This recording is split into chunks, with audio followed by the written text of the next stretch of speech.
You're listening to Uptown Radio. It's Thursday, February 11th. I'm Nicole McNulty. And I'm Katie Anastas. While Valentine's Day is a boon for New York florists, the bulk of their business has been hit hard over the past year. The 52 weeks a year you're sending flowers to many companies.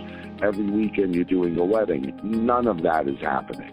We've heard about how online schooling will affect the way students learn, but how does it change the way they play? Prior pandemics hold clues. The pandemic of 1918 was one that did force all people indoors more. Lunar New Year is tomorrow, but with Chinatown's parade postponed, the city's Asian communities are seeking ways to celebrate safely under pandemic restrictions. And museums, including the Met, consider putting artworks up for sale, sparking debate about when it's okay to sell art meant for public exhibition. Part of the power of museums is that they are in the forever business. All that and more on Uptown Radio. But first, the news. From Columbia Radio News in New York, I'm Jack Stone Truitt. Citi Field is now open as a mega vaccination site. The stadium has the capacity to vaccinate 5,000 people per day, though there are currently only around 200 daily appointments available.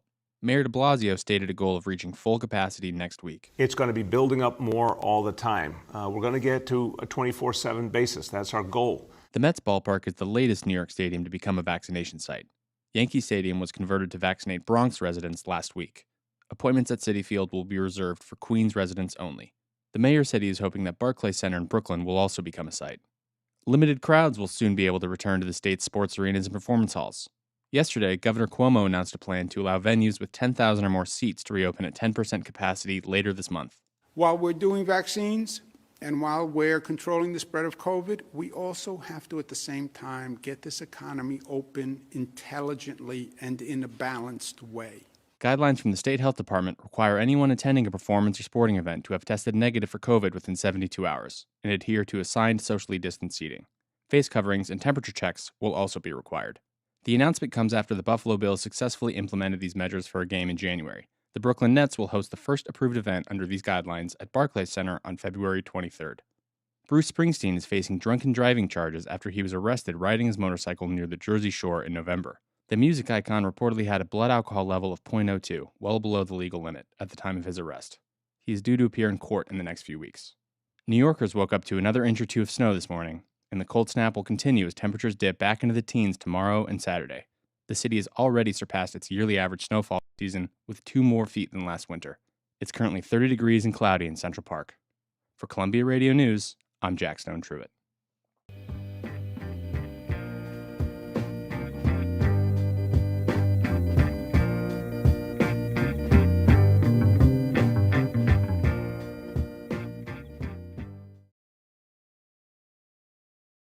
New York City is overwhelmingly Democratic.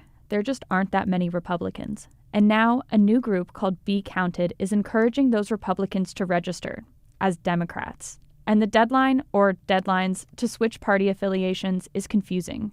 Jarrett Berg, an attorney and voting rights advocate, is here to talk about it. Jarrett, thanks for being with us today. Thrilled to do it, and thanks for raising this important issue. So these deadlines, the city board is saying that the deadline is February 14th. The state board is saying it's February 12th. Why? So I can explain this, and I will try to do it in a not too legalese way. This year in particular, with the way that a very flawed law is written, could disenfranchise people if they don't take action swiftly. So Albany enacted a law, I mentioned, in the last 2 years that changed the party enrollment deadline to February 14th. But because it's pegged to a calendar date and not a particular amount of days before an election, obviously that moves around with each year. So this year, February 14th lands on a Sunday. So the deadline is Sunday, but for practical purposes, if the offices aren't going to be open on the weekend, that's why you see the state board telling people to get those in by Friday. The deadline is that the Board of Elections must receive your change in enrollment by Sunday, February 14th. In New York City, the board will have an office that's open for people to walk in and do that. But for all intents and purposes, people need to get those forms in so that the board can receive it. And so that means if a person's sitting there today and they're not enrolled in a party, they should fill that form out and bring it to the Board of Elections today or tomorrow. There will be weekend hours, but it's not so easy to find where those offices are and what those hours are. So I'd really like to focus in on this group Be Counted. They essentially are trying to get people in the Republican Party to register as Democrats, and they're framing it as you won't have a say in the election if you're not a registered Democrat. And I'm curious, with that plus their misleading mailers, I'm just curious what you think about that and what groups like that are doing. So just with the caveat that I'm an attorney and I haven't seen the mailers that you're talking about. So if they're misleading as to dates and deadlines and they're giving people incorrect information about their rights, that is illegal and it should be illegal and those should be prosecuted. So from a voter protection standpoint, which is the world that I come out of, we see pernicious efforts to misrepresent what people's rights are about who's entitled to vote and who's not, with criminal justice issues, with the hours and locations of voting. That sort of misinformation is damaging and dangerous, and if it's intentional, it should absolutely be made more illegal and prosecuted. But if we're merely mailing people out a registration form and telling them if you're not enrolled in a party, you might want to enroll if you'd like to vote in these primaries, I don't see anything illegal about that. And if they're targeting, certain segments of the population, I'd call that good organizing. I just don't think we can criminalize that. Jarrett Berg is an attorney and voting rights advocate in New York. Jarrett, thanks for being with us today. Thanks for having me.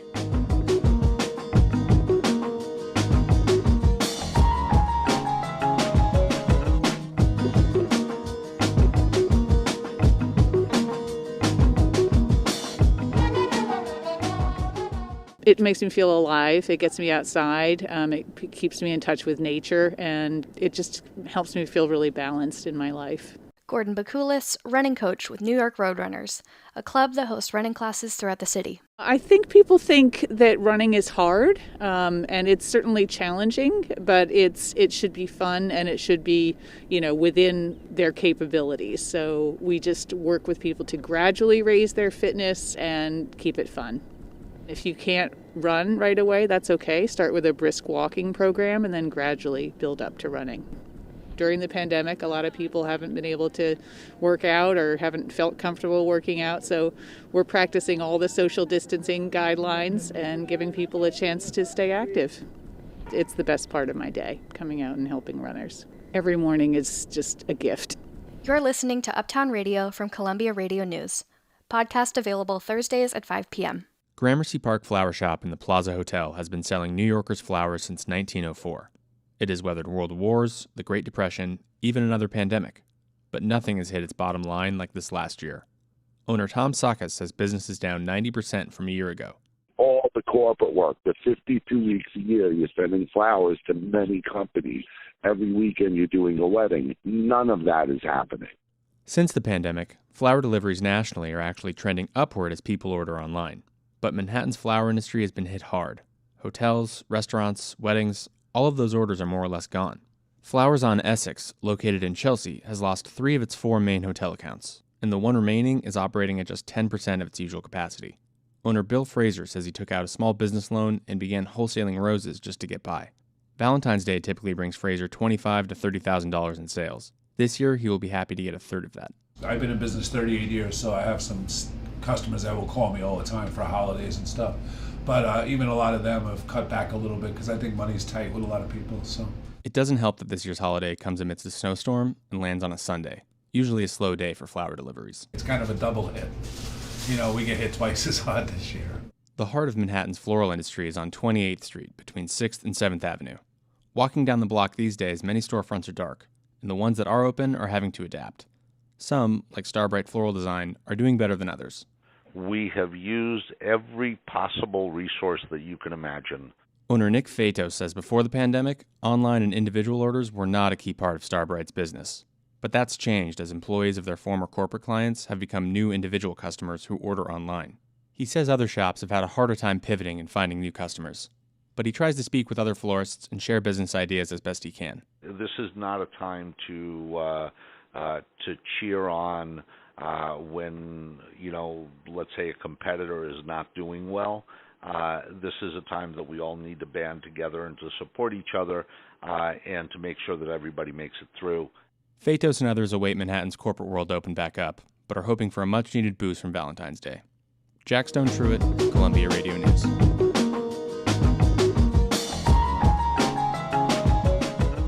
It's been reported that the Metropolitan Museum of Art is considering de-accessioning, or selling valuable pieces of art to raise funds to pay for collection maintenance. It's a very controversial move in the museum world, but one that many institutions are now considering as they struggle to balance their public mission with financial survival during the pandemic. Fei Lu reports. Museums do remove work from their collections, but rarely for cash sale. Sometimes they'll donate duplicate or flawed works to other institutions. Then COVID happened, and museums lost months of admissions and gift shop sales, leaving them cash-strapped. Erica Sanger is the executive director of the Museum Association of New York. She says for an institution as vast as the Metropolitan Museum, the maintenance costs alone are substantial. The Metropolitan Museum of Art is the largest art museum in the United States. It is the largest physical plant with the largest collection. A leak in the roof at the Metropolitan Museum of Art is not going to cost the same amount to fix as a leak in the roof of a small upstate historical society. Last week, in an interview with the New York Times, the Metropolitan's director, Max Holland, said the museum was considering deaccessioning works in its permanent collection. It's not clear how the Met might use the income from sales. We asked the museum to comment for the story and they didn't respond. Last April, the Association of Art Museum Directors lifted its restrictions on museum deaccessioning art for a period of 2 years. And there's a general recognition in the art world that museums may now have to take steps that a year ago were considered unthinkable.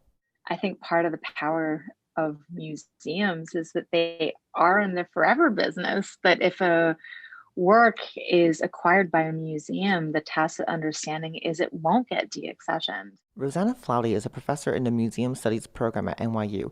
She says accessioning may solve short-term fiscal problems, but has long-term risks. The fear is that it opens the floodgate for museums to go ahead and de-accession their works to then keep the lights on. And I think many would argue that that's just bad decision-making. She says if deaccessions become regular practice, artists and donors may hesitate to donate art to museums, and short-term finances shouldn't influence decisions about what stays in museum collections. Hazel Clark is a professor at Parsons School of Design. This is what museums do because, basically they're cultural institutions, but also, their holdings, their objects are also commodities. I mean, they have market value. So that's the truth of the matter. So, it has happened in many other museums and is happening in other museums, whether we like it or not. The Met is reportedly consulting with auction houses before making more specific deaccession plans. Fei Lu, Uptown Radio. You're listening to Uptown Radio. I'm Katie Anastas. And I'm Nicole McNulty.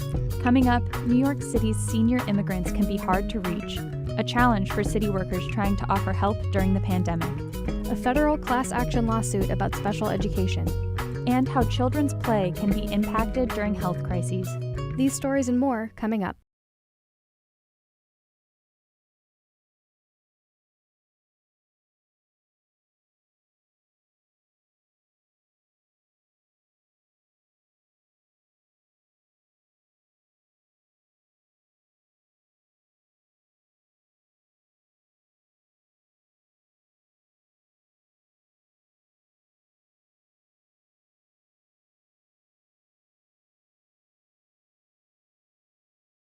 What are the main challenges facing immigrant seniors in Washington Heights right now? I think the first and most important thing is the language barrier. Most of our members speak no English at all, and so they rely on the senior center to do a variety of different things for them, including reading basic letters. They receive lots of letters for benefits that need to be renewed. Some of them are getting cut off in 30 days. If it's not returned, they don't know what these letters say, and they need a lot of help. The extra challenge right now, because of the virus, is that many of our seniors are technically challenged and unable to even take a snapshot of a letter to send to us. immigrant communities often have a fear of providing personal information because of concerns about immigration status. Have you seen any fear among immigrant seniors to provide personal information? What ends up happening with our members is that, yes, they get lots of phone calls from agencies all over the city, and they're very reluctant to offer information or even sometimes get, certain benefits that they would qualify for because of it. But what we've asked them to do is if they are unsure of who they're speaking to and need assistance, they can call the center. We try to serve as an intermediary. What support do caregivers need right now? I think that a lot of caregivers honestly don't understand that feeling stressed is normal. I think there's a certain level of guilt, and then even admitting that they're tired and stressed out and frustrated. Some caregivers don't even know that it's normal to feel the way that they're feeling and that there is support for them to have. What's something that people who don't work in senior services might not know about their needs right now? Everybody is stressed and focusing on what's needed within their little nucleus, but they're not realizing that they're leaving their elderly mother, aside and feeling kind of lonely and neglected. And all it takes is a 5-minute call a couple times a week to say, hey, I'm thinking about you. I hope you're okay. That makes a big difference. My mother's a member of the center. She's 87 years old, who at first was reluctant to use a smartphone, but she learned it and she's mastered it. It's a running joke for me with our seniors, because before the pandemic, they were very much against technology. They would always say, you young people, you're always carrying your phones and technology is so important to you. After the pandemic, they're all calling and sending messages saying, please teach me. I think the most important thing is that a simple phone call makes a huge difference. Maggie Hernandez is a caseworker and online program coordinator at Star Senior Center in Washington Heights. Maggie, thank you so much again for talking to me. I really appreciate it. No problem. New York is one of the only cities in the country with a separate system for kids with disabilities, District 75. Mary Hansen's daughter, Juliana, has cerebral palsy and learning disabilities. Hansen said when Juliana was in kindergarten, her principal said she would be better off at a District 75 school. Hansen says removing Juliana from her neighborhood school would stop her from reaching her full potential. Why is it detrimental? Children with disabilities are not seen. They're put away. They're not part of society. There are 25,000 kids in this district, and many are bused 2 hours to go to schools across the city. Juliana's ride would have been half an hour, but her mom refused to send her. Why should she have to leave her zone school, which is literally a 5-minute walk, to get on a bus to go to a school that provides services when her school should be able to provide the service? That's not equality. That's what the new lawsuit filed in the Eastern District of New York on behalf of 3 Staten Island students argues too. Louis Bossing is with the Bazelon Center for Mental Health Law. He's one of the lawyers arguing the case. District 75 students are unnecessarily segregated. Their days are completely separate. They may go into a separate entrance. They may be in a trailer behind the main building. Bossing says research shows kids with disabilities learn more in integrated settings. He says kids in this district don't have access to the same electives, sports, or clubs as other students. He says that violates their civil rights and 3 federal laws. According to the IDEA Act passed in 1975, if a child can be taught in a general education setting, they should be.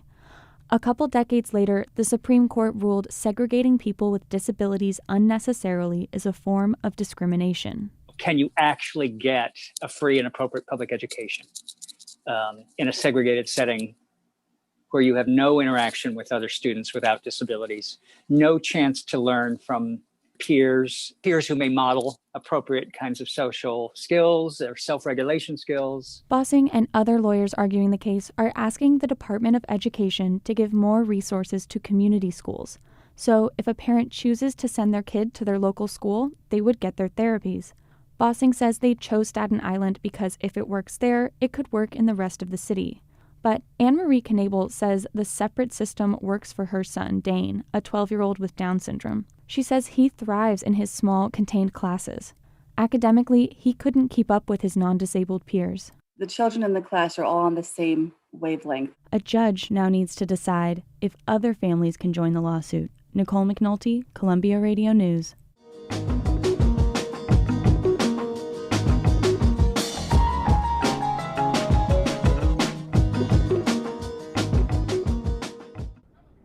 How old do you think I am? I'm going to be 80 this year. Yeah. This is Peter Barton, documentary filmmaker and death facer in Morningside Park. Right now I'm working on a movie about a therapist I know who specializes in working with the dying. My partner and I are going to visit a camp in Montana that's dedicated to women with ovarian cancer. Ovarian cancer is about 70% fatal, so many of these women are having their last hurrah. And I'm a 3-time cancer survivor. My avoidance, my denial is pretty strong.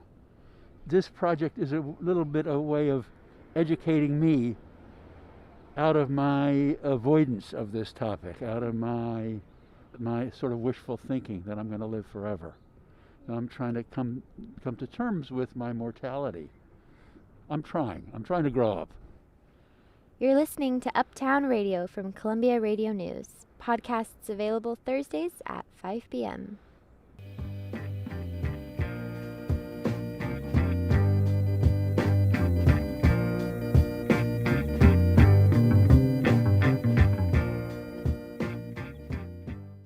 "100 years ago, the streets of New York City were crawling with kids. It's where they spent their free time, transforming whole blocks into their playgrounds. Kids running around, throwing a ball, jumping rope, using and appropriating mailboxes and telephone poles and sewer covers. That's right, sewer covers, as bases for baseball. Howard Chudakoff is author of Children at Play, An American History. He says back in 1918, when the flu pandemic arrived, it changed the way people lived, much like COVID has today. The pandemic of 1918 did force all people indoors more, whether they were quarantined or whether they were just trying to avoid being exposed to other people who were sick. At that time, improvements in manufacturing and assembly line production ushered in a slew of affordable toys that kept kids busy indoors. Some of the most classic toys that have come down to us over the last 100 years were first marketed in the 1910s. Tinker toys, erector sets, dolls, tea sets. Raggedy Ann and Lincoln Logs. But New York City kids weren't too isolated in 1918. City schools stayed open, and kids enjoyed time with their friends between classes. But that was the flu. Polio epidemics were a different story. Polio again struck hard across the nation. Deserted beaches became a sign of the crippler's presence. Children were not allowed to leave their own yards. Kids were high risk for the paralyzing disease. Schools and playgrounds sometimes closed to curb the spread, but others stayed open. Kids with polio could spend months alone in bed, which brings us to a famous moment in game history. And it's called Candyland. And you don't have to be able to read to be able to play it. And is it ever fun? Legend has it, in 1948, a schoolteacher named Eleanor Abbott was recovering from the disease and met a lot of sick, lonely kids in the hospital. She hand-drew Candyland on butcher paper to keep them entertained. But today, between quarantine and online school, that kind of in-person fun is something kids can miss out on. According to the American Academy of Pediatrics, students perform better when they get breaks for fun, like recess. Lauren McNamara, a psychologist who researches play, says this is a problem. A lot of people think play is trivial and secondary. I hope they come to the realization of the primacy of play and social connection, that it's right around there with the need for food. McNamara says it's not just kids. Parents also need more time for fun. Well, Kat that Smith, does it for this edition Columbia of Radio Uptown News. Radio. We hope you enjoyed the show. Executive producer Renee Roden ran our show today. Leading our staff of reporters were senior producers Haley Zhao, with help from assistant producer Fei Liu. Senior editor Arcelia Martin and assistant editor Kate Stockram led our copy team. Kat Smith managed our website today, and Megan Zerez and Jack Stone Truitt brought us today's news. Our instructors, Sally Hership, Ben Shapiro, and Patty Hirsch, advised our staff from New York, Massachusetts, and California. I'm Nicole McNulty. And I'm Katie Anastas. Uptown Radio is available on iTunes, SoundCloud, and uptownradio.org on Thursday evenings. From all of us here at Uptown Radio, thanks for listening and stay safe.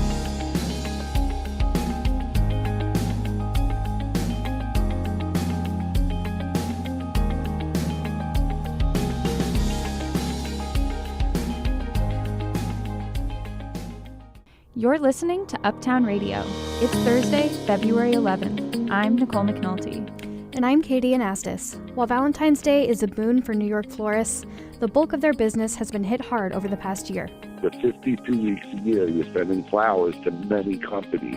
Every weekend you're doing a wedding. None of that is happening. We've heard about how online schooling will affect the way students learn, but how does it change the way they play? Prior pandemics hold clues. The pandemic of 1918 was one that did force all people indoors more. Lunar New Year is tomorrow, but with Chinatown's parade postponed, the city's Asian communities are seeking ways